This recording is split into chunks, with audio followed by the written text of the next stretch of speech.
Hi guys, it's Greg from I'm in the Garden.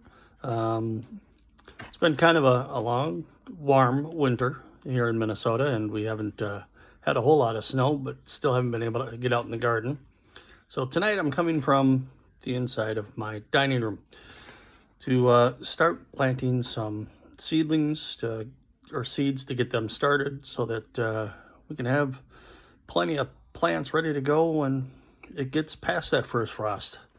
Now, a lot of people, see a lot of seedling trays like this here, and not the cat. And you can definitely use something like that to get your seedlings started. There's no reason not to use something like that. It's easy. Everything's all ready to go. But for me today, I am going to be using something a little bit different. Probably some things that a lot of us have around the house and anytime we want to garden. But I've got some little 6-cell trays here. And then I've got an aluminum tray that I'm using to catch the water so that, if any water gets extra, it can always wick it back up through the bottom of the seed trays. Today I'm going to be starting some peppers, if my cat will get off them. But yeah, I want to get the peppers going so that we get a little bit more of a bountiful harvest out of it this year. Last year it just seemed like with our short summer, didn't get a whole lot of growing time. So inside the seed trays, what I've got is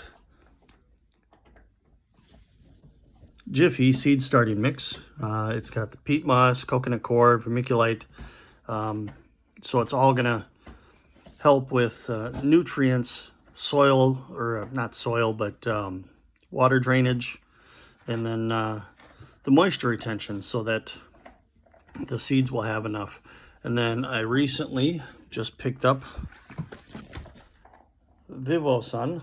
It's backwards here, but off of Amazon, it's basically just a heat mat that'll go under it. Not terribly expensive, $12.90 or $11.99. So it's almost half price of what you'd be able to find it at some of the big box stores. But easy to come across, and you can get them all over the place, it seems like nowadays. And those will definitely help, especially on your peppers. You'll want to get them with a heat mat underneath it so that they can germinate properly and you get full amount of seed germination. All right, sorry about the position change to the widescreen. The first one we're going to do is I saved some seeds from a jalapeno plant that I saw at a garden that I visited, and so I saved some of these seeds because these were really nice sized, gigantic almost, and they really looked impressive and the flavor was fantastic. So I'm going to drop 2 seeds in each section. That way that kind of almost assured to get some germination out of it.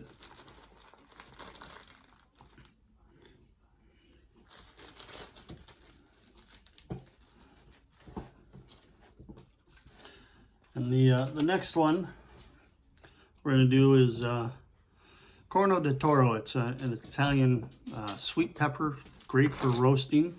I've never grown it before. Tried, but the plant died when I tried because we just did not have soil drainage. And now that I've got more control over that with my raised beds, I figured now's a great time to give it another shot.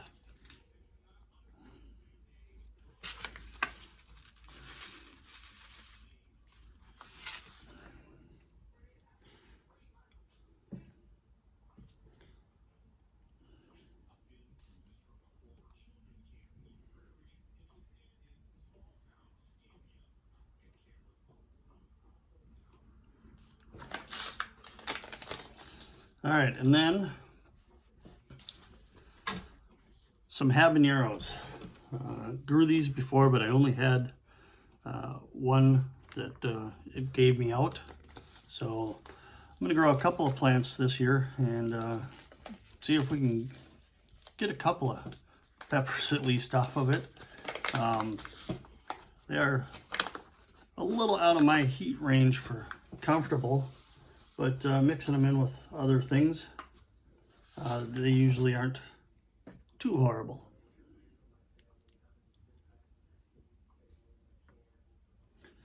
Now I'm only going to get 2 seeds, so I'll start it on this one just because, you know, they are hot. And the next one I'm going to try is one that I've grown before. It's California Wonder. These ones are from Burpee, and they always produce really nice bell peppers, typical of what you'd see in the grocery stores. So I want to get a few of these going because I like to cook with them. They're great for stuffing, and you know, how can you go wrong with a nice bell pepper?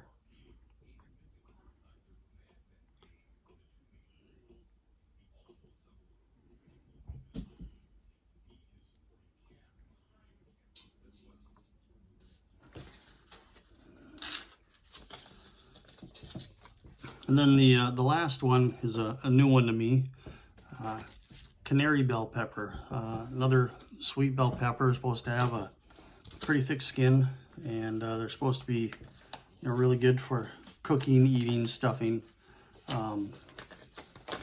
So that's something I'm looking forward to.